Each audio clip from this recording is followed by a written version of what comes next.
Saudação? Eu faço, vai. Então vamos lá. Obrigado. Agradecemos o momento de mais uma aula, de estarmos dispostos e com vontade de aprender cada dia mais. Que esse aprendizado nos sirva para uso no dia a dia. Que assim seja. Pai nosso, que estais no céu, santificado seja o vosso nome, venha a nós o vosso reino, seja feita a vossa vontade, assim na terra como no céu. O pão nosso de cada dia nos dai hoje, perdoai as nossas ofensas, assim como nós perdoamos a quem nos tem ofendido. E não nos deixeis cair em tentação, mas livrai-nos de todo mal, que assim seja, graças a Deus, graças a Jesus.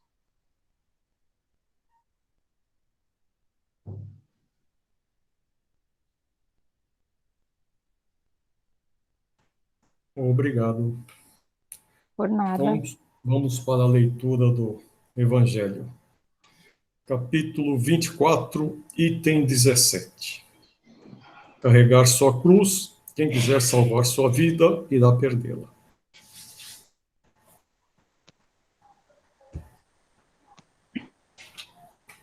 Bem-aventurados sereis quando os homens vos odiarem, quando vos rejeitarem, injuriarem e proscreverem vosso nome como infame, por causa do Filho do Homem.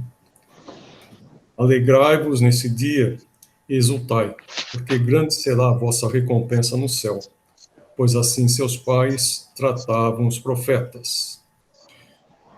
Chamando o povo e também seus discípulos, disse-lhes: se alguém quiser vir após mim, renuncie a si mesmo, carregue sua cruz e siga-me. Pois aquele que quiser salvar sua vida, irá perdê-la. Mas o que perder a sua vida por mim e pelo Evangelho, irá salvá-la. Com efeito, que serviria a um homem ganhar o mundo todo e perder a si mesmo? Alegrai-vos de Jesus. Quando os homens vos odiarem e perseguirem, por minha causa, porque sereis recompensados no céu. Essas palavras podem ser assim traduzidas. Alguém está com o microfone aberto.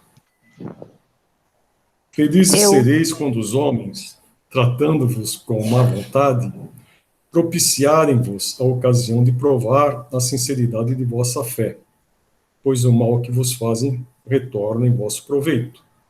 Lamentai, pois, a cegueira deles, e não os amaldiçoeis. Depois acrescenta: aquele que quiser seguir-me, carregue sua cruz. Isto é, que suporte corajosamente as tribulações da sua fé, que sua fé irá suscitar-lhe. Pois aquele que quiser salvar sua vida e seus bens, renunciando a mim, perderá as vantagens do reino dos céus, enquanto aqueles que aqui tiverem perdido tudo, até a vida, pelo triunfo da verdade, receberão, na vida futura, o prêmio de sua coragem, perseverança e abnegação. Mas àqueles que sacrificam os bens celestes pelas alegrias terrenas, Deus diz: já recebestes vossa recompensa. E é isso aí, né? Como foram de final de semana? Enfornado em casa. Para variar. Presos. Eu trabalhei no sábado, vou falar a verdade. Ah, é? Eu trabalhei sábado, domingo de dia, domingo de noite. Só nos resta trabalhar ultimamente, né?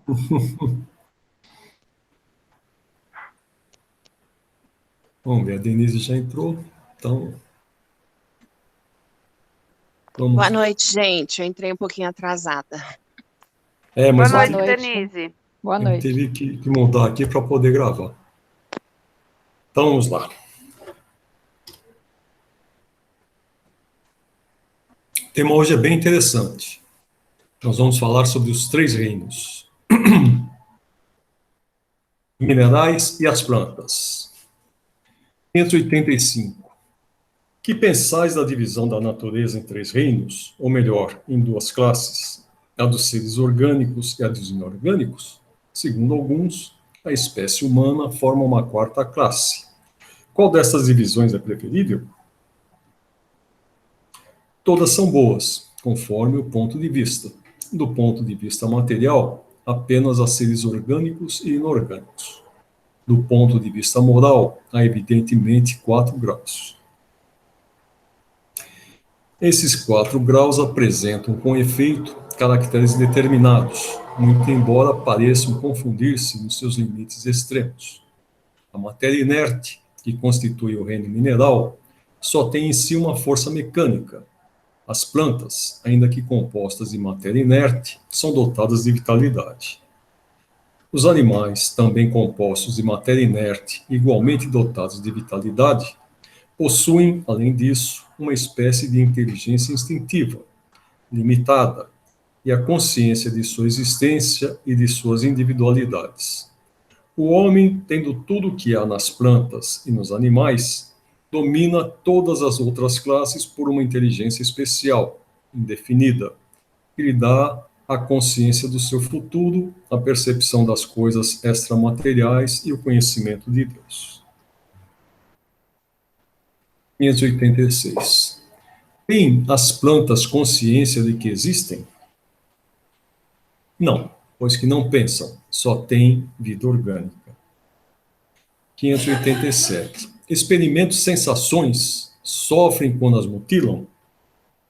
Recebem impressões físicas que atuam sobre a matéria, mas não têm percepções. Conseguintemente, não têm a sensação da dor. 588. Independe da vontade delas a força que as atrai uma para as outras? Certo, porquanto não pensam. É uma força mecânica da matéria, que atua sobre a matéria sem que elas possam a isso opor-se. 589. Algumas plantas, como a sensitiva e a dioneia, por exemplo, executam movimentos que denotam grande sensibilidade, e, em certos casos, uma espécie de vontade. Conforme se observa na segunda, cujos lóbulos apanham a mosca que sobre ela pousa para sugá-la, parecendo que urde uma armadilha com o fim de capturar e matar aquele inseto. São dotadas essas plantas da faculdade de pensar? Têm vontade e formam uma classe intermediária entre a natureza vegetal e a natureza animal? Constituem a transição de uma para outra? Semana passada eu já coloquei um texto sobre isso aqui, né? Então, a sensitiva é aquela planta que quando a gente encosta as folhas fecha, e a dioneia é a planta carnívora que eles falam. Tudo na natureza é transição, por isso mesmo que uma coisa não se assemelha à outra. E, no entanto, todas se prendem umas às outras. As plantas não pensam, por conseguinte, carecem de vontade. Nem a ostra que se abre, nem os zoófitos pensam, tem apenas um instinto cego e natural. Então, aqui ele já estende, além do reino vegetal, ele já estende para a ostra, que é animal, né? Dizendo que também não tem vontade. Ela apenas tem aquele movimento de abrir e fechar, que é a sua própria respiração, né? Fazem isso daí também mecanicamente. O organismo humano que nos proporciona exemplo de movimentos análogos. Quais são esses movimentos? A nossa digestão a gente não precisa pensar para fazer, é o próprio corpo quem faz. O nosso coração a gente não precisa pensar para que ele bata. Se ele parar, a gente é que bate as botas, né? E assim por diante. Tem uma série de... Deixa eu ver que entrou mais alguém. Tem uma série de movimentos que a gente faz, que o nosso corpo faz, e que são automáticos, né? Então, a gente já traz, embora tenhamos um corpo mais evoluído que os vegetais e os animais, mas a gente ainda traz esses espasmos da nossa passagem por esses reinos, né? Não sei quem que é, vai ter que esperar, infelizmente, que eu não estou conseguindo sair daqui.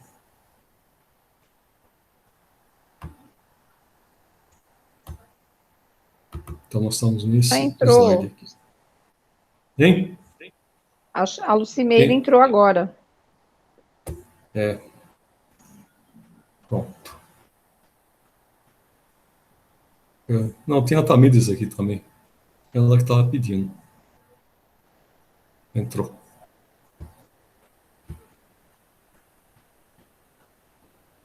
Não sei.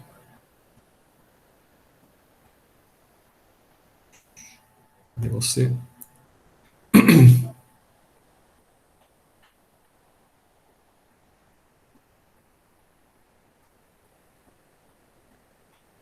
Bom. Vamos ler aqui outra vez a observação de Kardec. O organismo humano nos proporciona exemplo de movimentos análogos, sem participação da vontade, nas funções digestivas e circulatórias. O piloro se contrai. Piloro é aquela válvula que fica na saída do estômago, na entrada do duodeno, tá? Ao contato de certos corpos para lhes negar passagem. O mesmo provavelmente se dá na sensitiva, cujos movimentos de nenhum modo implicam a necessidade de percepção e ainda menos da vontade. 590. Não haverá nas plantas, como nos animais, um instinto de conservação que as induza a procurar o que lhes possa ser útil e a evitar o que lhes possa ser nocivo? Há, se quiserdes, uma espécie de instinto, dependendo isso da extensão que se dê ao significado desta palavra. É, porém, um instinto puramente mecânico. Quando nas operações químicas observais que dois corpos se reúnem, é que um ao outro convém, quer dizer, é que há entre eles afinidade. Ora, a isto não dais o nome de instinto. Nos mundos superiores, as plantas são de natureza mais perfeita como os outros seres? Tudo é mais perfeito. As plantas, porém, são sempre plantas, como os animais são sempre animais e os homens sempre homens.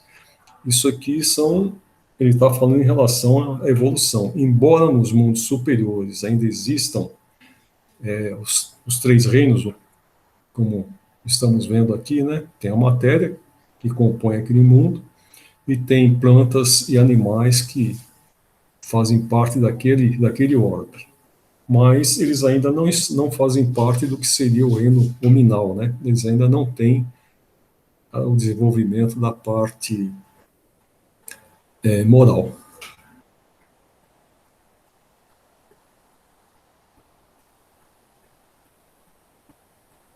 Mais ninguém para entrar?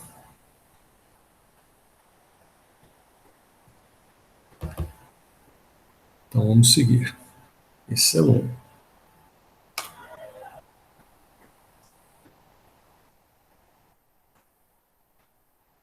Animais e o homem. 592. Se pelo que toca à inteligência compararmos o homem e os animais, parece difícil estabelecer-se uma linha de demarcação entre aqueles e estes, porquanto alguns animais mostram, sob esse aspecto, notória superioridade sobre certos homens. Pode essa linha de demarcação ser estabelecida de modo preciso? A este respeito, é completo o desacordo entre os vossos filósofos.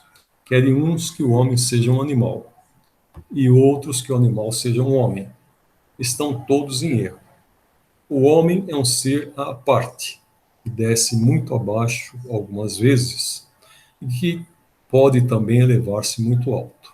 Pelo físico, é como os animais, e menos bem dotado do que muitos destes, fisicamente, né? A natureza lhes deu tudo o que o homem é obrigado a inventar com a sua inteligência, para a satisfação de suas necessidades e para a sua conservação. Seu corpo se destrói, como o dos animais, é certo, mas ao seu espírito está assinado um destino que só ele pode compreender, porque só ele é inteiramente livre. Pobres homens, que vos rebaixais mais do que os brutos, não sabeis distinguir-vos deles? Reconhecei o homem pela faculdade de pensar em Deus. 593. Poder-se-á dizer que os animais só obram por instinto? Ainda aí há um sistema. É verdade que na maioria dos animais domina o instinto, mas não vês que muitos obram denotando acentuada vontade? É que têm inteligência, porém limitada. Não se poderia negar que, além de possuírem o instinto, alguns animais praticam atos combinados, que denunciam vontade de operar em determinado sentido e de acordo com as circunstâncias. Há, pois, neles uma espécie de inteligência, mas cujo exercício quase que se circunscreve à utilização dos meios de satisfazerem as suas necessidades físicas e de proverem à conservação própria.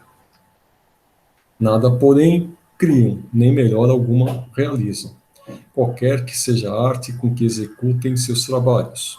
Fazem hoje o que faziam outrora e o fazem nem melhor nem pior, segundo normas e proporções constantes e invariáveis, né?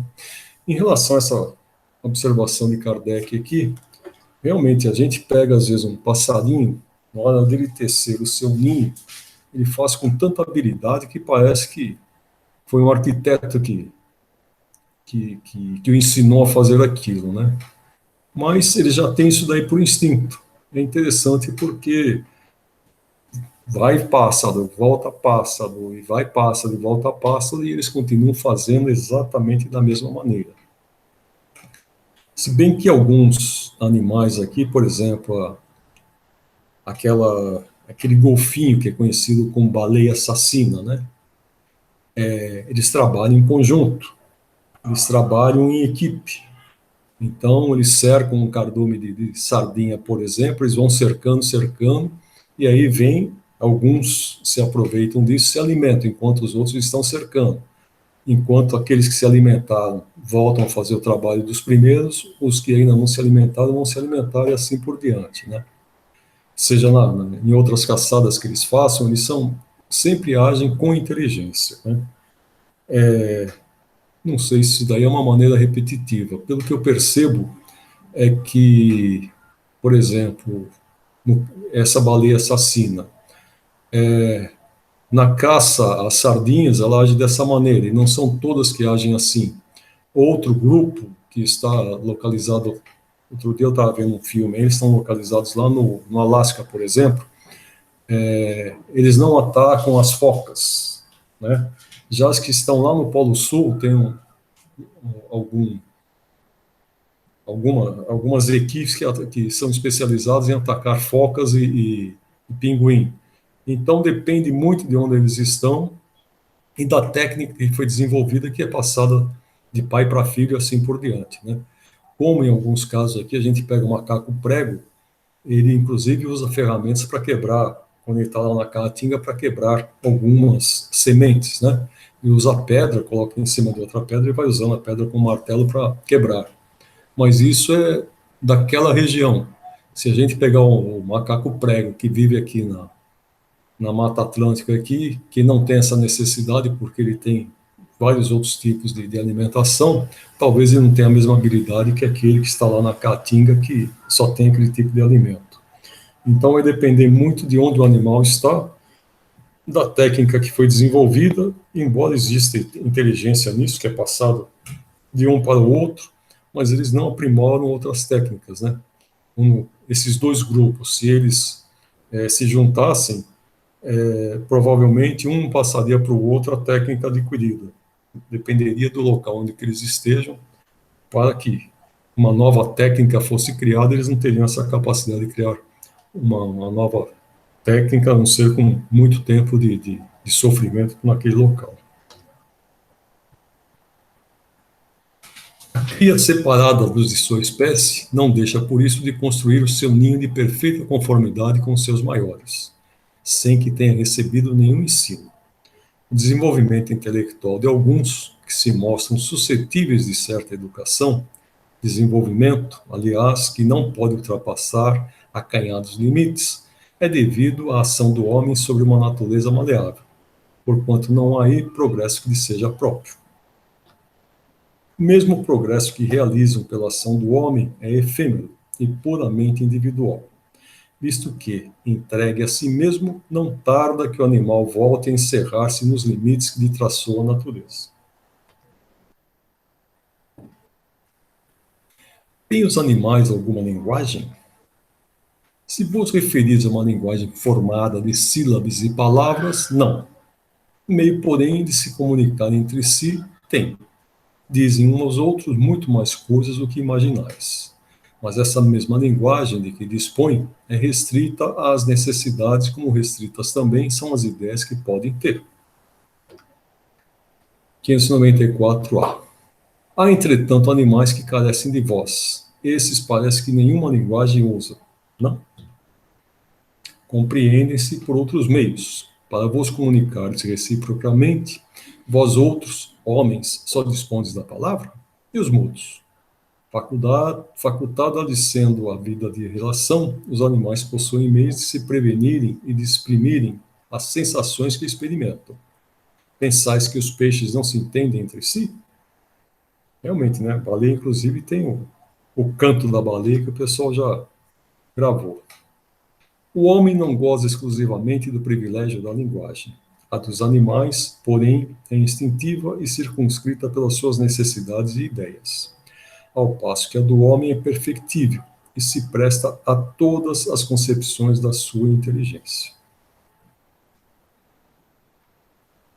Efetivamente, os peixes que, como as andorinhas, emigram em cardumes, obedientes ao guia que os conduz, devem ter meios de se divertirem, de se entenderem e combinarem. É possível que disponham de uma vista mais penetrante e esta lhes permita perceber os sinais que mutuamente façam. Pode ser também que tenham na água um veículo próprio para a transmissão de certas vibrações. Como quer que seja, o que é incontestável é que lhes não falecem meios de se entenderem. Do mesmo modo que a todos os animais carentes de voz e que, não obstante, trabalham em comum, diante disso, que admiração pode causar que os espíritos entre si se comuniquem sem auxílio da palavra articulada? Realmente, né, a gente, como espírito, a gente não precisa usar o som, a gente transmite o nosso pensamento. Então, a nossa comunicação é puramente mental. 595. Gozam de livre-arbítrio os animais para a prática dos seus atos? Os animais não são simples máquinas, como supondes. Contudo, a liberdade de ação de que desfrutam é limitada pelas suas necessidades e não se pode comparar à do homem. Sendo muitíssimo inferiores a este, não têm os mesmos deveres que ele. A liberdade possuem-na restrita aos atos da vida material. 596. De onde procede a aptidão que certos animais denotam para imitar a linguagem do homem? E por que essa aptidão se revela mais nas aves do que no macaco, por exemplo, cuja conformação apresenta mais analogia com a humana? Origina-se de uma particular conformação dos órgãos vocais, reforçada pelo instinto de imitação. O macaco imita os gestos, algumas aves imitam a voz. Realmente, o macaco ele não tem a mesma capacidade que a gente tem de falar, né? Inclusive, existem estudos que falam que o homem de Neandertal, ele não conseguiu progredir, porque ele é contemporâneo do Homo sapiens, né? Do Homo sapiens, que é aquele que nos deu origem, mas o Neandertal ele não conseguiu progredir porque ele não tinha tantas palavras e não tinha tantos verbetes como o Homo sapiens. Então, um exemplo de comunicação, por exemplo, falava que o homem de Neandertal, se ele colhesse uma fruta em algum lugar, ele só conseguia se exprimir dizendo, olha, tem fruta e é para lá. Agora, esse para lá podia ser qualquer lugar, né?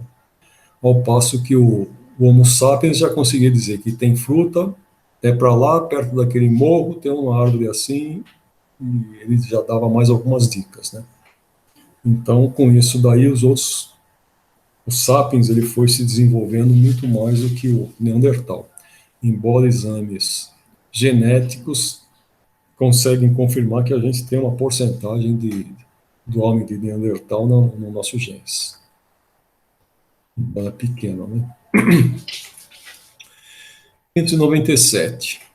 Pois que os animais possuem uma inteligência que lhes faculta certa liberdade de ação, haverá neles algum princípio independente da matéria? Há e que sobrevive ao corpo. Então aqui está dizendo que existe uma espécie de espírito para os animais. Não seria um espírito com a mesma liberdade que o nosso, né? Tem uma outra denominação que agora está me fugindo.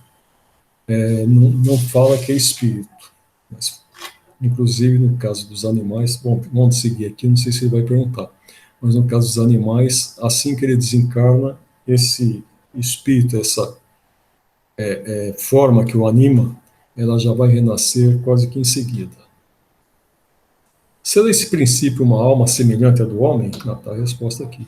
É também uma alma, se quiseres, dependendo isso do sentido que se der a essa palavra. É, porém, inferior à do homem. Há entre a alma dos animais e a do homem distância equivalente a que medeia entre a alma do homem e Deus. Então, a distância é muito grande, hein?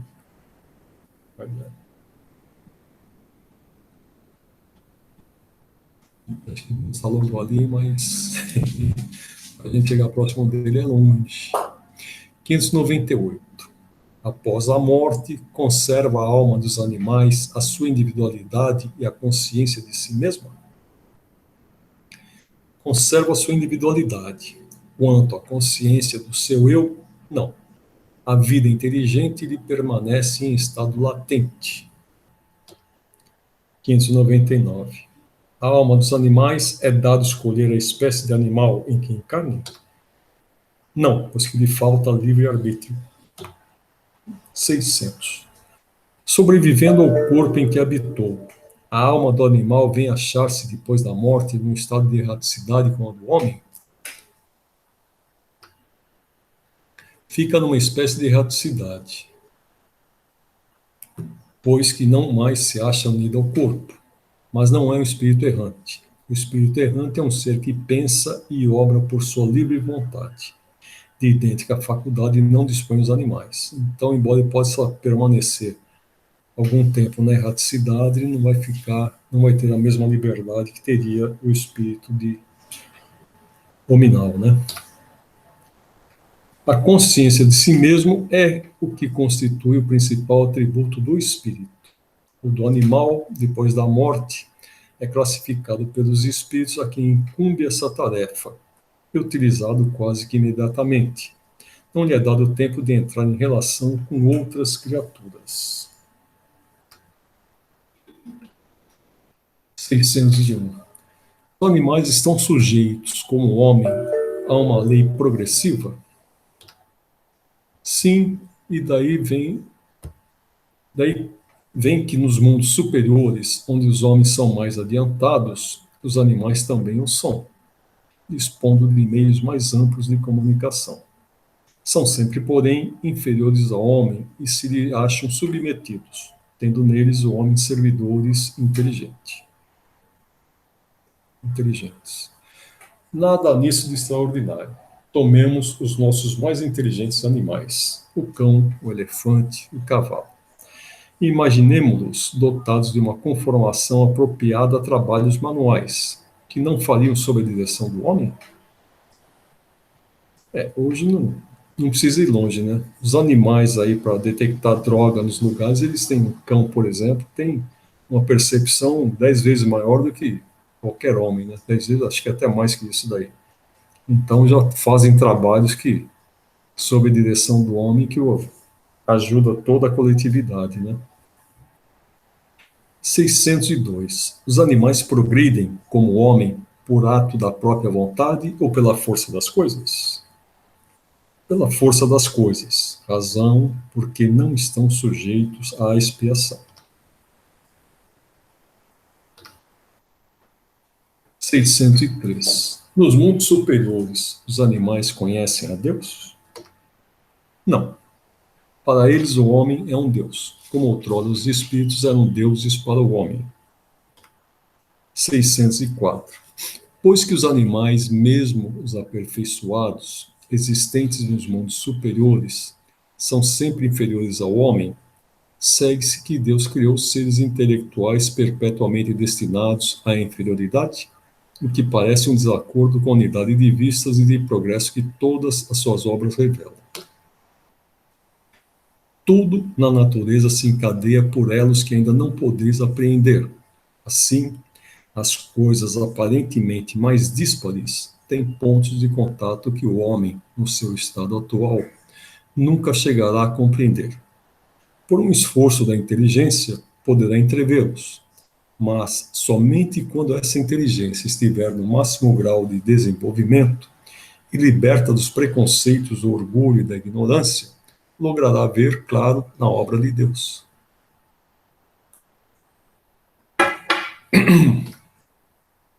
Até lá, suas muito restritas ideias lhe farão observar as coisas por um mesquinho e acanhado prisma.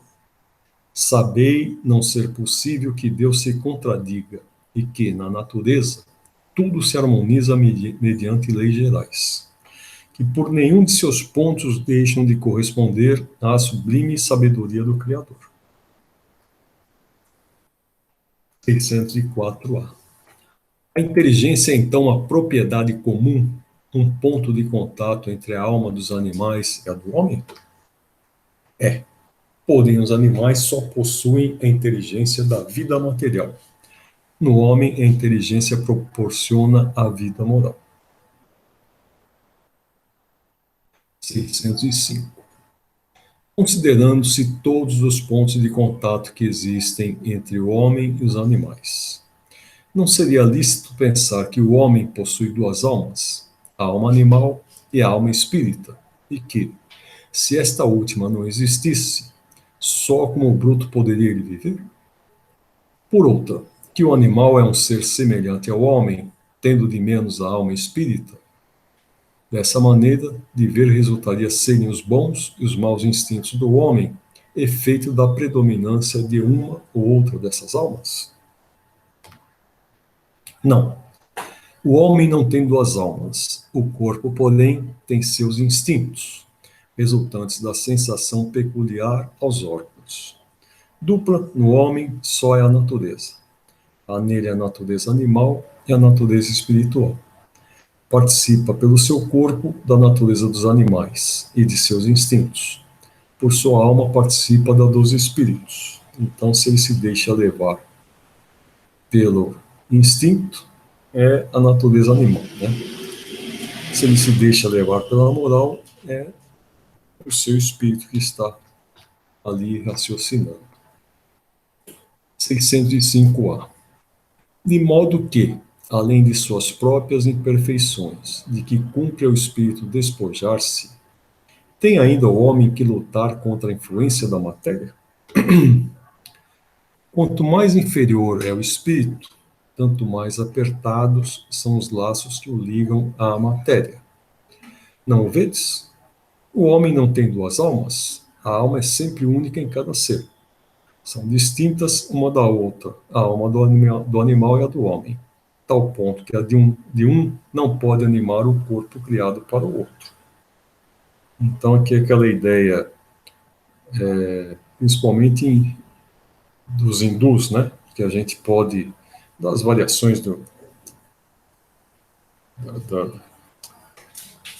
da religião hindu, que a gente pode ver como animal. Aqui está dizendo que não, né? O corpo humano é próprio para a alma, para o espírito humano, ao passo que o corpo do animal é próprio para aquele animal, para aquele espírito que o anima.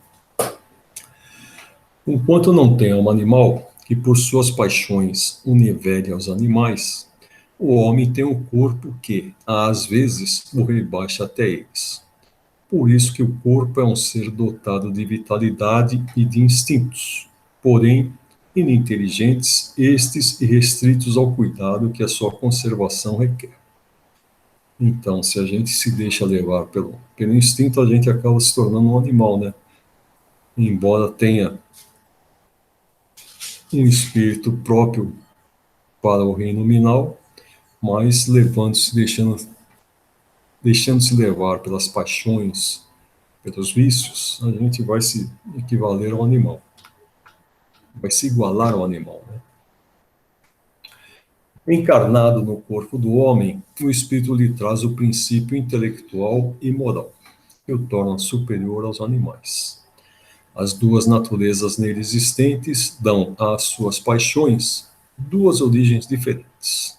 Uma provém dos instintos da natureza animal, provindo as outras das impurezas do espírito, de cuja encarnação é ele a imagem e que mais ou menos simpatiza com a grosseria dos apetites animais.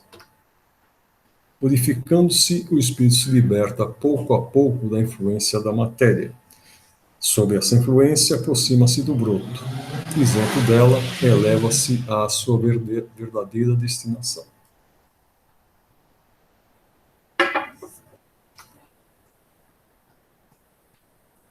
(606) Donde tiram os animais o princípio inteligente que constitui a alma de natureza especial de que são dotados?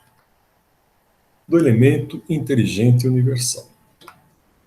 606a. Então, emanam de um único princípio a inteligência do homem e a dos animais? Sem dúvida alguma. Porém, no homem passou por uma elaboração que a coloca acima da que existe no animal. 607. Dissestes, na pergunta 190, que o estado da alma do homem, na sua origem, corresponde ao estado da infância na vida corporal, que sua inteligência apenas desabrocha e se ensaia para a vida. Onde passa o espírito essa primeira fase do seu desenvolvimento? Numa série de existências que precedem o período a que chamais humanidade. 607a. Parece que, assim, se pode considerar a alma como tendo sido o princípio inteligente dos seres inferiores da criação? Não? Já não dissemos que tudo na natureza se encadeia e tende para a unidade? Nesses seres, cuja totalidade estás longe de conhecer, é que o princípio inteligente se elabora, se individualiza pouco a pouco e se ensaia para a vida, conforme acabamos de dizer. É, de certo modo, um trabalho preparatório, como o da germinação, por efeito do qual o princípio inteligente sofre uma transformação e se torna espírito. Entra então no período da humanização, começando a ter consciência do seu futuro, capacidade de distinguir o bem do mal e a responsabilidade de seus atos. Assim, a fase da infância se segue a da adolescência, vendo depois a da juventude e da madureza. Nessa origem, coisa alguma há de humilhante para o homem, sentir-se humilhados os grandes gênios por terem sido fetos informes nas estranhas que os geraram? Se alguma coisa há que lhe seja humilhante, é a sua inferioridade perante Deus e sua impotência para insondar a profundeza dos desígnios e para apreciar a sabedoria das leis que regem a harmonia do universo. Reconhecer a grandeza de Deus nessa admirável harmonia, mediante a qual tudo é solidade na natureza. Acreditar que Deus haja feito, seja o que for, sem um fim, e criado seres inteligentes sem futuro, fora blasfemar da sua bondade, que se estende por sobre todas as suas criaturas. 607b. Esse período de humanização principia na Terra. A Terra não é o ponto de partida da primeira encarnação humana. O período da humanização começa, geralmente, em mundos ainda inferiores à Terra. Isto, entretanto, não constitui regra absoluta, pois pode suceder que um espírito, desde o seu início humano, esteja apto a viver na Terra. Não é frequente o caso, constitui antes uma exceção. 608. O espírito do homem tem, após a morte, consciência de suas existências anteriores ao período de humanidade? Não, pois não é desse período que começa a sua vida de espírito. Difícil é mesmo que se lembre de suas primeiras existências humanas, como difícil é que o homem se lembre dos primeiros tempos de sua infância e ainda menos do tempo que passou no seio materno. É essa a razão porque os espíritos dizem que não sabem como começaram, porque não tem lembrança, né? Uma vez no período da humanidade, conserva o espírito traços do que era precedentemente, quer dizer, do estado em que se achava no período que se poderia chamar anti-humano? Conforme a distância que medei entre os dois períodos e o progresso realizado.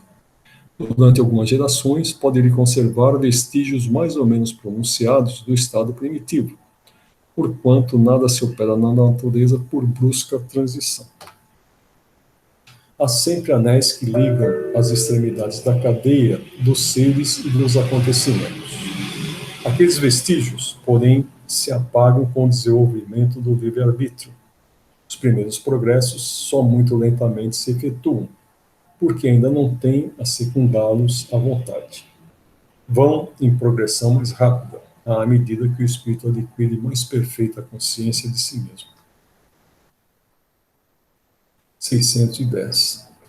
Per-se-ão enganados os espíritos que disseram constituir o homem um ser à parte na ordem da criação? Não, mas a questão não fora desenvolvida. Ademais, há coisas que só a seu tempo podem ser esclarecidas.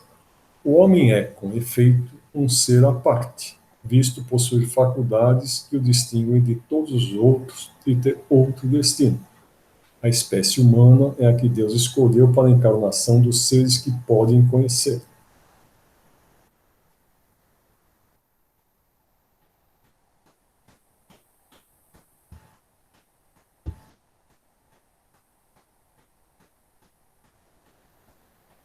Bom, eu tenho aqui um texto. Eu não sei se vocês conhecem a frase do Leon Denis, quando ele fala dos três reinos, né? Então ele fala que, Leon Denis fala o seguinte, que o homem dorme no reino material, sonha no reino vegetal, movimenta-se no reino animal e acorda no reino nominal. E é isso que nós vamos ver aqui nesse texto, tá? Essa frase eu já ouvi. Essa frase você já ouviu, né? Ela é do Leon Denis. Se bem que aqui no Livro dos Espíritos, acho que na pergunta 540, 500, por aí, o Espírito fala que nós vamos do átomo ao arcanjo, né? Então aqui tem, inclusive, algumas coisas que estão nessas perguntas que nós lemos agora. Na introdução, concebeu-se dividir a natureza em 1. Seres orgânicos e seres inorgânicos. 2. Reino mineral, reino vegetal e reino animal. 3. Reino mineral, reino vegetal, reino animal e reino hominal. Que subsídios a doutrina espírita oferece-nos para enfrentarmos esta questão? O capítulo 11 do livro 2º, o Livro dos Espíritos, que trata dos três reinos, oferece-nos alguns esclarecimentos bastante importantes. Visão de conjunto. De acordo com os pressupostos espíritas, Deus criou os espíritos simples e ignorantes, com a determinação de se tornarem perfeitos. Assim, o progresso do espírito é sempre compulsório. Podemos estacionar por algum tempo, mas os acicates da vida nos impulsionarão para o desenvolvimento ulterior. Ainda que haja controvérsias, disse que o princípio inteligente, ou mônada celeste, estagia nesses reinos, começando no mineral e indo até o hominal, extraindo de cada um deles os subsídios necessários para a sua evolução. É por isso que tudo se encadeia na natureza, desde o átomo ao arcanjo. Para o Herculano Pires, é José, né? É José Herculano Pires. A ontogênese espírita, ou seja, a teoria doutrinária da criação dos seres, do grego onto, é ser, logia, estudo, né? Então, estudo do ser, revela o processo evolutivo a partir do reino mineral até o reino hominal. Essa teoria da evolução é mais audaciosa que a de Darwin. Leon Denis a definiu numa sequência poética e naturalista.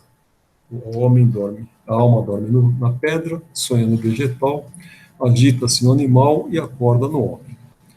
Entre cada uma dessas fases existe uma zona intermediária, como se pode verificar nos estudos científicos.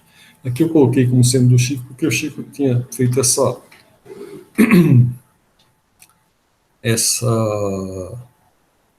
ele citou essa frase aqui.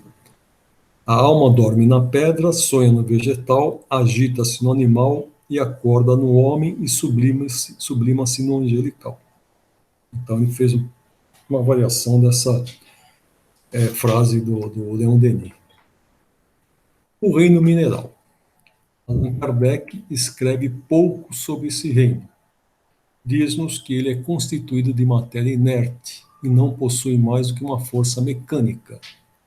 Os minerais não têm vitalidade e nem movimentos próprios, sendo formado apenas pela agregação da matéria. São chamados seres inorgânicos da natureza. A pedra, por exemplo, não apresenta sinal de vida. Pode-se dizer que o característico básico desta fase é a atração, presenciado claramente no fenômeno do magnetismo. Aqui é uma analogia que eles fizeram, mas eu fui buscar um filme aqui para a gente dar uma olhadinha, tá?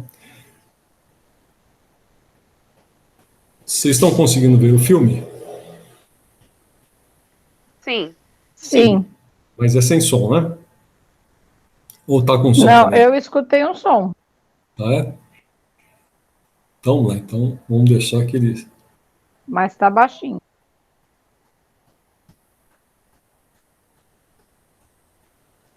Eu não estou escutando nada. Agora parou, foi bem no início. E agora? Eu não tô ouvindo continua nada, não. sem som. Sem som de seu. Não? Conhecida Não. observável. Tudo é constituído. Agora foi. Agora sim. O átomo é a menor partícula capaz de identificar um elemento químico e participar de uma reação química. O estudo do átomo se iniciou na Grécia Antiga, com o filósofo Demócrito. Para ele, o átomo era o menor componente de toda a matéria existente, sendo então impossível dividi-lo em partes menores, assim acreditava. Ao desenrolar da história, diversos cientistas e estudiosos tentaram definir o átomo quanto à sua forma, dando origem a diversas teorias sobre a sua constituição física. Surgiram então os modelos atômicos.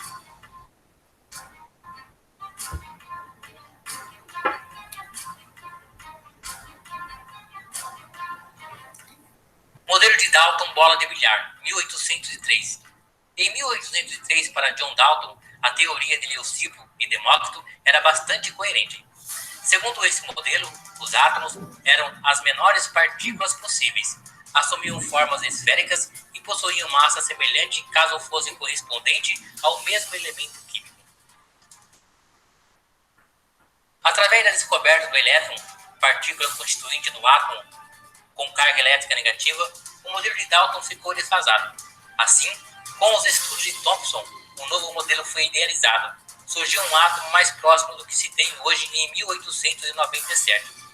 De acordo com este novo modelo, o átomo era uma esfera de carga elétrica positiva, incrustada com elétrons, com carga negativa, tornando-se assim eletricamente neutro. Ficou conhecido como pudim de passas.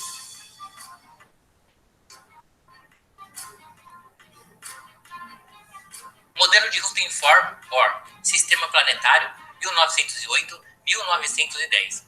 Rutherford, ao bombardear partículas alfa sobre uma lâmina de ouro, percebeu que a maioria atravessava a lâmina, enquanto que uma menor parte sofria pequeno desvio, e uma parte ínfima sofria grande desvio contrário à trajetória. A partir desse experimento, foi possível perceber que os átomos não eram massivos como se pensava, mas dotados de grande espaço vazio, assim como que era constituído por um núcleo carregado positivamente e uma nuvem eletrônica carregada negativamente. Essa nuvem eletrônica era composta por elétrons que giravam em órbita elíptica ao redor do núcleo, assim como os planetas giram ao redor do Sol. Também constatou-se que a maior parte da massa de um átomo se concentra no núcleo, que rebatia as partículas alfa no sentido contrário do bombardeio. Mas ainda havia um enigma. De acordo com a teoria das ondas eletromagnéticas, os elétrons, ao girarem em torno do núcleo, perderiam gradualmente energia, começariam a descrever um movimento helicoidal e simplesmente cairiam no núcleo. Mas, como isso pode acontecer se os átomos são estruturas estáveis?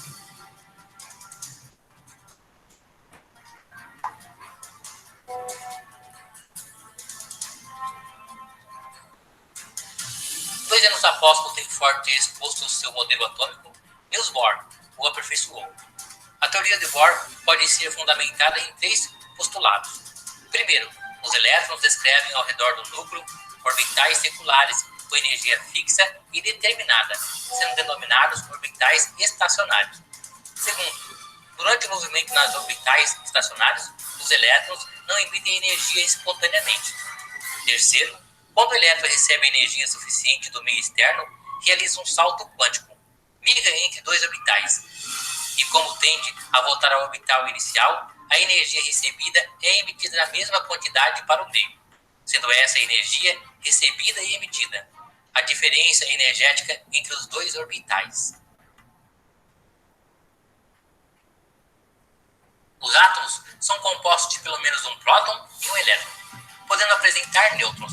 Na verdade, apenas o átomo de hidrogênio não possui nêutron, é apenas um elétron girando em torno de um próton. Os elétrons são partículas de massa muito pequena, cerca de 1840 vezes menor que a massa de um próton. Dotados de carga elétrica negativa, movem-se muito rapidamente ao redor do núcleo atômico, gerando assim campos eletromagnéticos. Os elétrons estão dispostos em 8 camadas que constituem a eletrosfera. Para cada camada, determinado número de orbitais são preenchidos. A mais externa das camadas é a camada de valência, sendo também a mais energética. Os prótons são partículas que, junto aos nêutrons, formam o núcleo atômico. Possuem carga positiva de mesmo valor absoluto que a carga dos elétrons. Assim, um próton e um elétron tendem a se atrair eletricamente.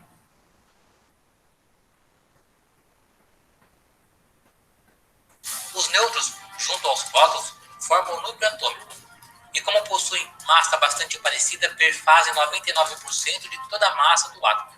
Possuem carga elétrica nula, resultante das subpartículas que os compõem, e são dispostos estrategicamente no núcleo de modo a estabilizá-lo, uma vez que 2 prótons repelem-se mutuamente. A adição de um nêutron, princípio da fricção nuclear, causa instabilidade elétrica e o átomo se rompe.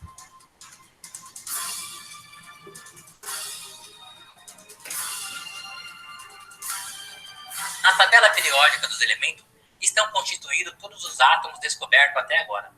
Essa tabela também descreve características fundamentais de cada átomo, como massa atômica, peso atômico e número atômico. Um exemplo que temos é o oxigênio, que tem número atômico 8, pois tem 8 prótons, pois o número atômico é contado a partir do número de prótons, e número de massa 16, pois o número de massa é a soma dos prótons e nêutrons que estão no núcleo atômico. Além disso, ele é composto também por 8 elétrons, sendo distribuído em 2 camadas, 2 elétrons na camada interna e 6 na camada externa. Os átomos se unem para formar moléculas que, por sua vez, formam substâncias químicas. A união dos átomos se dá por atração iônica, covalência e ligação metálica. Um exemplo é a formação da substância água, que é composta por 2 átomos de hidrogênio e 1 de oxigênio. Os átomos, para formar a água, se unem em uma ligação covalente, ou seja, eles compartilham elétrons da última camada. Podemos dizer ainda que a molécula de água é polar, ou seja, carregada eletricamente, pois há diferença de carga elétrica entre os seus constituintes, como hidrogênio e oxigênio. Dizemos no início desse vídeo que o átomo é considerado a menor partícula que forma a matéria que conhecemos. Isso está correto. Porém, o próprio átomo é constituído de partículas menores, conhecidas de partículas subatômicas. São elas os quarks, partículas subatômicas, que formam os prótons e nêutrons. Tanto o próton como o nêutron são formados por 3 dessas partículas. Temos também o gluon, partícula responsável por manter os quarks juntos, na formação dos prótons e dos nêutrons. Podemos ainda dizer que os gluons é responsável pela força mais poderosa do universo, a força nuclear forte, e mantém o núcleo atômico coeso. Temos ainda os bósons da força fraca e os fantásticos fótons. Esse último conhecido como partícula que forma a luz, ou o eletromagnetismo. O que o fóton faz é carregar a segunda força mais poderosa do cosmos, a eletromagnética, bilhões e bilhões de vezes mais poderosa que a gravidade e apenas 100 vezes menos intensa que a nuclear forte. O que você entende como toque é nada mais que a repulsão eletromagnética entre o papel e a sua pele. Uma repulsão que acontece por causa dos fótons que sua mão e a revista trocam quando se aproximam. Pense nisso quando estiver fazendo sexo. Tudo que você vê e sente ali é uma grande troca de fótons. Bom, de quebra, a força eletromagnética também é a principal responsável por manter os elétrons em torno do núcleo. E é ela que comanda as equações químicas dos átomos e moléculas. Um forte abraço a todos. Deixem uma curtida nesse vídeo e compartilhem o mesmo para que essas informações possam alcançar o maior número de pessoas.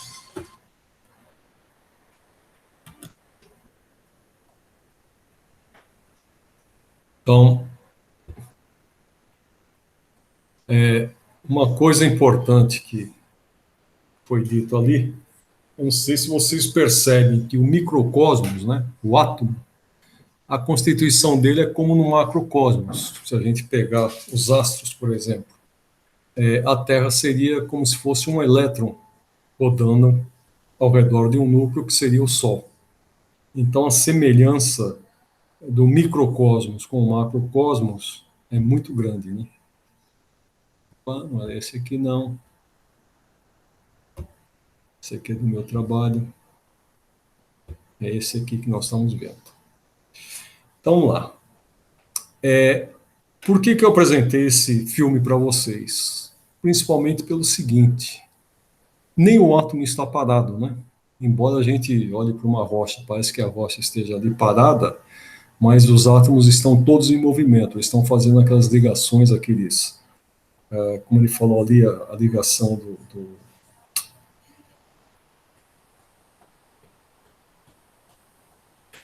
não lembro, dos cristais, né? Então, toda rocha é um cristal, é a aglutinação desses átomos.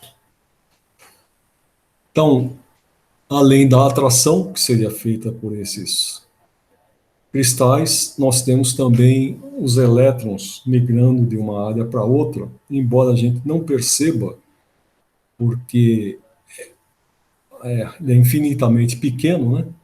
Mas se a gente pudesse ter um aparelho que a gente conseguisse ver um átomo na sua plenitude, a gente veria que esses átomos estão todos ali em movimento. Então, nada no universo está parado, tudo está em movimento. Tá? Então, aqui, olha, na intermediação com o reino vegetal, que vem a seguir do reino mineral, né? Investigações científicas descobriram a geração espontânea do vírus nas estruturas cristalinas. Os vírus se situam na encruzilhada dos reinos mineral, vegetal e animal, como uma espécie de ensaio para ordenações futuras. Então, às vezes a gente não entende por que existem vírus, né? Mas é justamente por causa dessa encruzilhada aqui, dessa intermediação entre um reino e outro. O reino vegetal. As plantas, compostas de matéria inerte, são dotadas de vitalidade, têm vida, né? Elas não pensam, não têm mais do que a vida orgânica. Podem ser afetadas por ações sobre a matéria, mas não têm percepções. Se bem que já tem uns estudos aí que falam que, inclusive, a planta sente medo, né? Se você chegar com alguma coisa que vai agredi-la, já tem uns estudos científicos aí que falam que ela sente, ela tem essa percepção. Por conseguinte, não tem a sensação de dor. Como não pensam, não podem ter vontade e não têm consciência de si mesma. Nada mais possuem que um instinto natural e cego. O próprio instinto de conservação é puramente mecânico. Então, quando a gente ameaça a planta, ela tem esse instinto de conservação e pode ter um movimento mecânico, inclusive, que é imperceptível para a gente, mas que alguns aparelhos hoje já estão detectando. O característico básico dessa fase é a sensação. Então, no reino vegetal, nós temos a atração, e no reino mineral, a gente tem a sensação. No reino vegetal, a gente tem a sensação. Na intermediação com o reino animal, que lhe vem a seguir, existe a zona dos vegetais carnívoros, que foi inclusive aquele que Kardec fez a pergunta aos espíritos, né? Da dioneia e da sensitiva, se bem que a sensitiva não seria um vegetal carnívoro, a dioneia sim. O reino animal.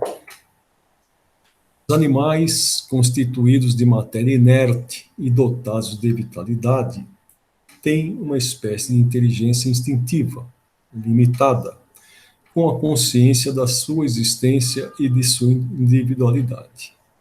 Eles não agem só por instinto. Além do instinto, não poderia negar a certos animais a prática de certos atos combinados, que denotam a vontade de agir num sentido determinado e de acordo com as circunstâncias.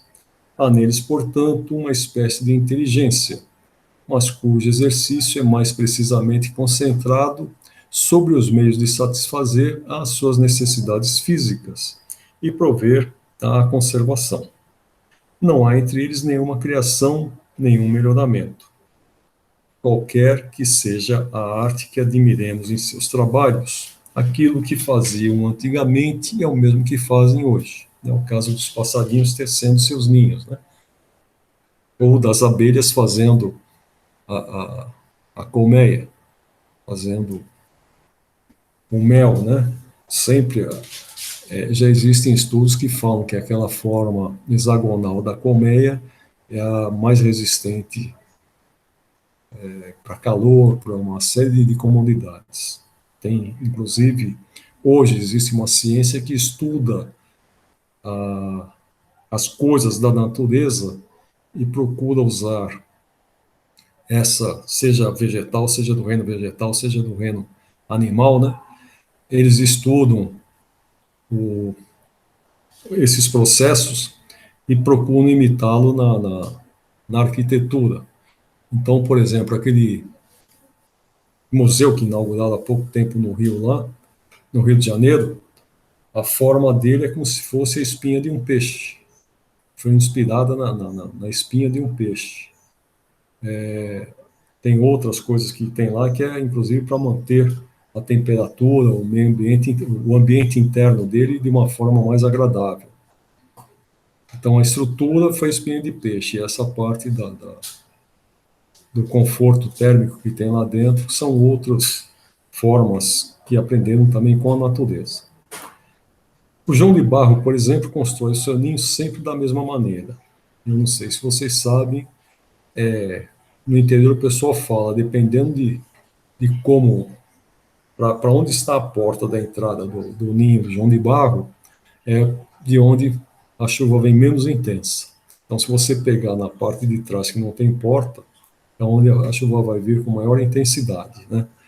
Cada lugar a gente tem alguma coisa desse tipo. Então, tem muitas pessoas que, através de João de Barro, sabem a direção das tempestades. Por exemplo, no Pantanal, de acordo com a altura do cupim, eles sabem se vai ter uma enchente forte ou não. Esse ano, por exemplo, o cupim não deve ter saído do chão, né? Porque está tendo uma seca tremenda lá. Aqui tem a pergunta 595 no Livro dos Espíritos, que fala se os animais têm livre-arbítrio. Então a resposta é: não, eles são simples máquinas, mas sua liberdade de ação é limitada pelas suas necessidades e não pode ser comparada à do homem. Sendo muito inferiores a este, não têm os mesmos deveres. Sua liberdade é restrita aos atos da vida material. A sua escolha é mecânica, o instinto, na comparação do homem ao animal. Allan Kardec, na pergunta 597, 597A do Livro dos Espíritos diz: há entre a alma dos animais e a do homem tanta distância quanto entre a alma do homem e Deus.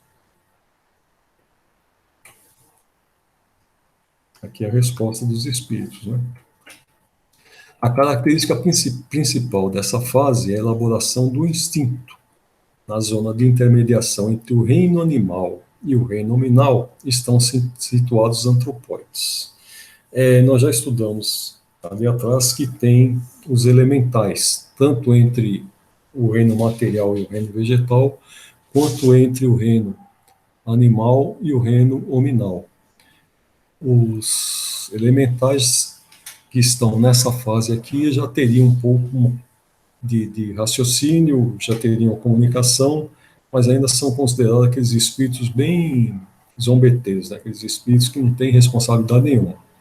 Eles fazem o que lhes mandam, embora ainda não, alguns ainda não tenham estado no reino nominal, ainda não chegaram ao reino nominal, mas já estão preparados para começarem as suas encarnações nesse reino. O reino nominal.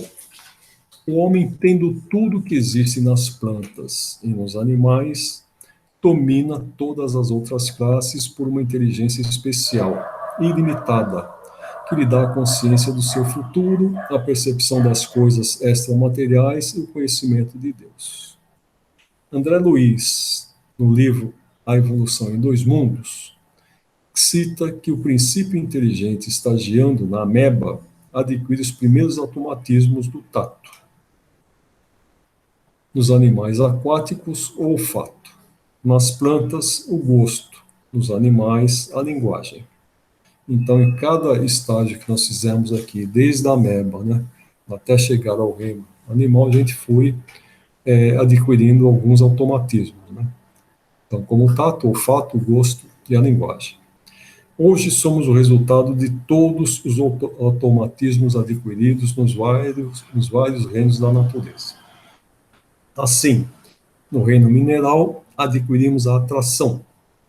No reino vegetal, a sensação. No reino animal, o instinto. No reino nominal, o livre-arbítrio, o pensamento contínuo e a razão. Então, aqui no livro de Chico Xavier, de 1977, capítulo 4. Diz ainda que, nas linhas da civilização, o reflexo precede o instinto. Este, a atividade refletida, esta, a inteligência, e, por sua vez, a razão, e, finalmente, esta, a responsabilidade. Então, vamos entender essa frase aqui, né? Que, se a gente só tem reflexo, a gente está mais próximo do instinto animal, do instintivo, né? Quer dizer, aliás, o reflexo é no reino vegetal.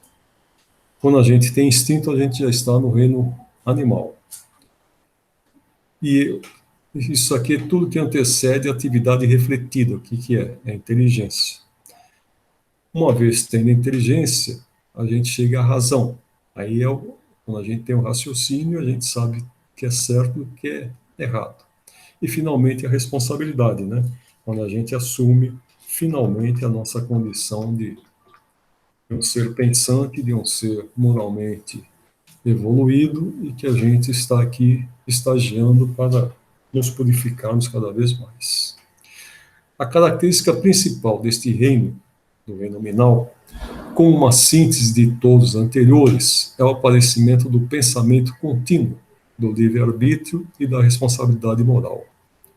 O homem é um ser à parte. O espírito, encarnando-se no homem, transmite-lhe o princípio intelectual e moral, que o torna superior aos animais. O espírito, ao purificar-se, liberta-se pouco a pouco da influência da matéria. Concluindo, 3 reinos e o homem encerram todo o processo de evolução alcançado pelo desenvolvimento do princípio inteligente. O próximo passo é transformar-se no reino angélico, em que estaria livre de todas as influências da matéria. Então, quando a gente chegar no reino angelical, não teremos mais o problema da matéria, né? Pode ser que sim, como o caso de Jesus, que veio reencarnar aqui, mas quando ele volta, ele já não tem mais essa necessidade, porque ele já cumpriu toda a sua parte. Então, aqui alguns textos que foram usados ali. Antropóides são um grupo de símios catarríneos do velho continente, e compreendem os chimpanzés, os gorilas e os orangotangos, que são os primatas superiores que eles falam, né? Bem como algumas espécies fósseis. São desprovidos de cauda e ocasionalmente bípedes, semelhante ao homem. Os gorilas são bem bípedes, né? Já os chimpanzés já vivem mais e orangotango já vivem mais em árvores. Seres inorgânicos são os que não possuem vitalidade nem movimentos próprios, sendo formados apenas pela agregação da matéria. São os minerais, a água, o ar, etc., né? Seres orgânicos são os que trazem em si mesmo uma fonte de atividade íntima, que lhes dá vida. Nascem, crescem, reproduzem-se e morrem. São providos de órgãos especiais para a realização dos diferentes atos da vida e apropriados às necessidades da sua conservação. Compreendem os homens, os animais e as plantas. Vírus são micro-organismos não celulares, a maioria dos quais muito menores do que bactérias, tanto assim que eles infectam bactérias também. Reproduzem-se ou replicam-se unicamente dentro de células vivas, muitas vezes, mas nem sempre, os quais podem ter qualquer outra forma de vida na Terra. Os vírus em si podem ser considerados como vivos ou não vivos, né? Uma parte da ciência fala que o vírus não tem vida. Eu não sei o porquê disso. Para mim, ele tem vitalidade, porque se ele consegue infectar uma célula... Pode falar, bióloga, se você quiser, pode falar. Eu não sou bióloga, eu só falei uma vez numa conversa com um médico, ele me explicou que dentro do vírus há espaços vazios. Então, entende-se, pelo que você está falando, pelo que está na leitura, que são seres sem vida. Não seria porque tem espaços vazios. Por que eles falam que ele não tem vida? Porque ele não consegue se reproduzir por si mesmo. Então ele precisa infectar uma célula, ele vai aproveitar o DNA que tem na célula para fazer o seu RNA. O dele não é DNA, o dele é RNA, não sei qual é a diferença. Se a bióloga tiver, ela pode explicar para a gente. Ela está sem áudio, aí só no chat. Sabe? Ela é muito chata. Meu telefone está meio descarregado aqui. Pode escrever, aparece aqui, Tamires. Se você escrever, vai aparecer, deixa eu ver. Escreva, Tamires.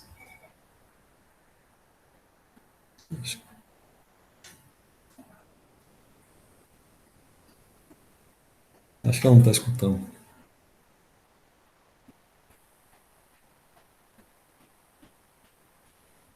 A Tamires escreveu? Caiu de novo.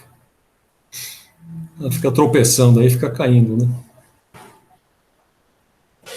Se vocês caírem, depois que entraram aqui, é só voltar que não precisa de autorização para continuar, que você já tem autorização, tá? Bom, então vamos finalizar aqui. Vitalidade é o princípio vital. É a força inerente aos corpos organizados que dá movimento e atividade aos seres orgânicos e os distingue da matéria inerte. Porquanto o movimento da matéria não é vida. Esse movimento ela o recebe, não o dá. Então, esse é o que tem o princípio vital. E aqui tem a bibliografia dos vários livros que deram base para esse texto. A Tamires, ela havia feito um comentário ali, quando a gente estava, acho que passando o filme, né? Que ela comentou que algumas pessoas acreditam que os minerais curam. Realmente, os minerais curam, porque tudo é feito de átomos, né? Então, se a gente pegar um remédio, qualquer que seja um remédio, ele vai ter, a composição dele vai ser atômica, vai ser a partir de minerais. Tá? A gente pode partir de seres orgânicos, mas também serão minerais, né? Tudo se resume à parte atômica. Alguém quer fazer alguma pergunta? Vírus não são considerados vivos pela dependência. Deixa eu ver se eu pego aqui no celular. Foi exatamente isso que eu entendi. Como eles são vazios e dependem de outras unidades vivas para se reproduzir, então eles não são considerados vivos.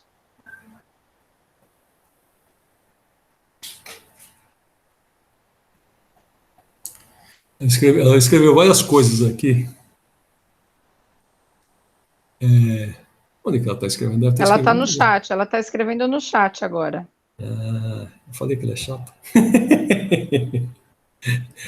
Você falou certo. Vírus não são considerados vírus pela dependência da reprodução, principalmente. Usar amuletos de minerais, tudo bem, então? Se você confiar nos amuletos, tudo bem. Mas se assistiu à aula passada, acho que nós falamos sobre amuletos. Na aula passada ou retrasada, nós já falamos sobre esse. Foi exatamente sobre essa aula passada que ela está se referindo. Eu, por exemplo, uso cristal, uso cristais nas minhas bijuterias, uso várias pedras semipreciosas, por exemplo, mas não como amuleto, simplesmente porque eu acredito no benefício delas.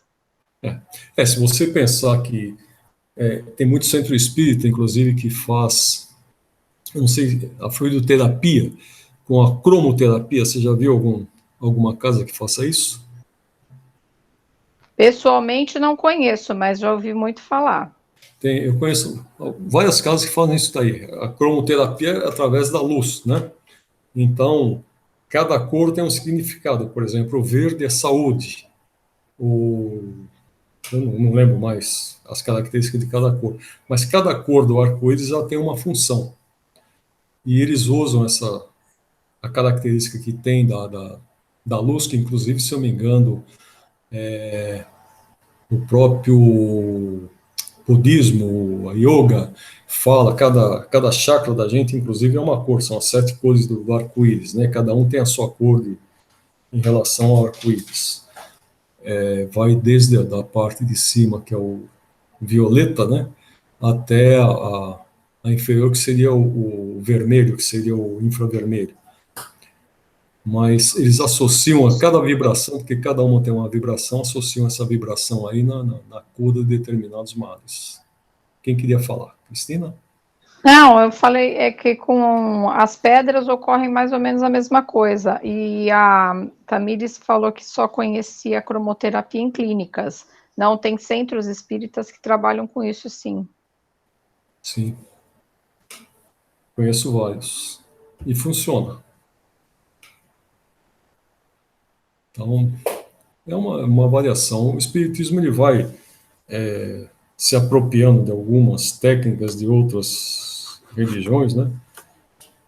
E acaba tendo um sincretismo, vai misturando uma religião e outra. Mas eu não... todas são boas, né? Todas levam...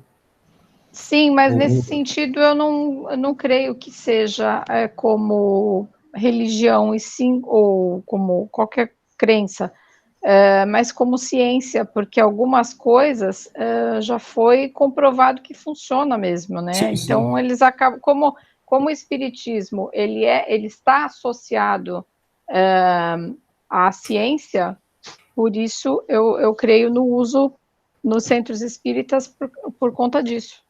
Sim, inclusive do verde aí você pode ver que a maioria antigamente era vermelho, hoje em dia a maior parte das coisas que fala de saúde é verde, né? Sim, inclusive, o passe verde, por exemplo, no centro é para quem tem problemas de saúde. Mas já existe a ergonometria, que estuda cores também, né? Cromoterapia, e fala que você pega, por exemplo, o vermelho é uma cor que irrita, ao passo que o azul ou o violeta são cores que acalmam, né? Então usam-se, inclusive, essas cores. O violeta é espiritual, ele faz com que você tenha uma maior... consiga entrar numa meditação com mais facilidade, ela tem tudo a ver com espiritualidade.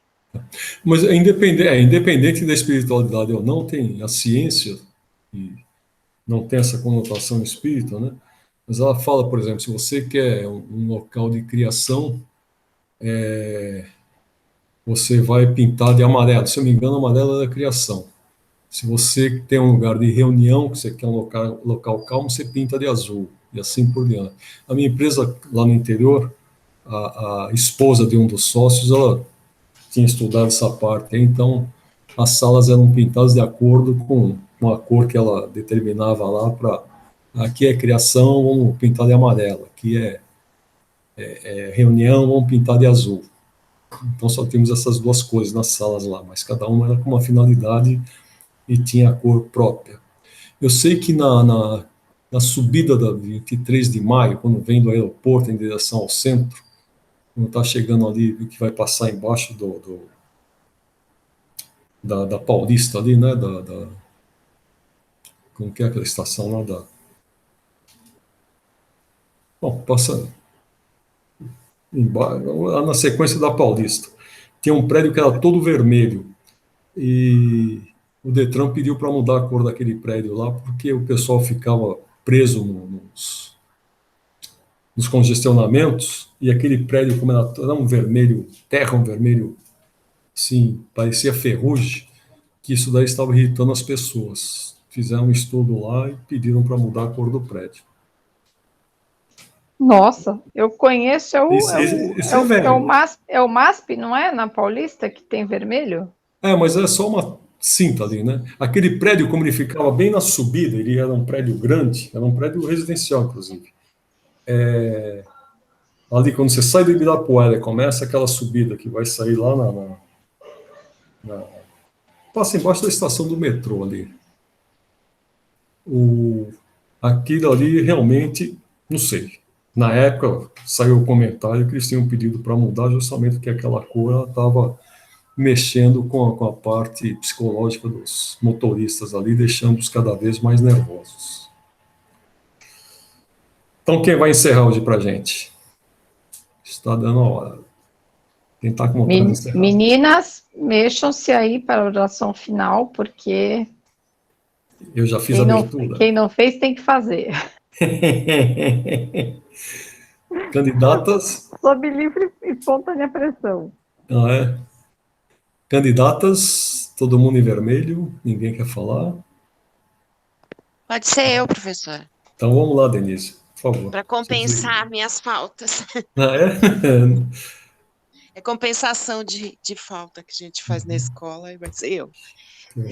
Bom, vamos agradecendo mais uma oportunidade, agradecendo ao Pai esse encontro, esse aprendizado que contribui para a nossa evolução espiritual e que possamos compreender melhor as coisas do dia a dia, tendo esses ensinamentos aqui, essa oportunidade, né? E agora vamos fazer a oração à nossa mãe, agradecendo também pela saúde, pela nossa rotina diária que a gente consegue manter, seguindo a nossa vida aí no meio de tanta turbulência, né? Ave Maria, cheia de graça, o Senhor é convosco, bendita sois vós entre as mulheres, bendito é o fruto do vosso ventre, Jesus.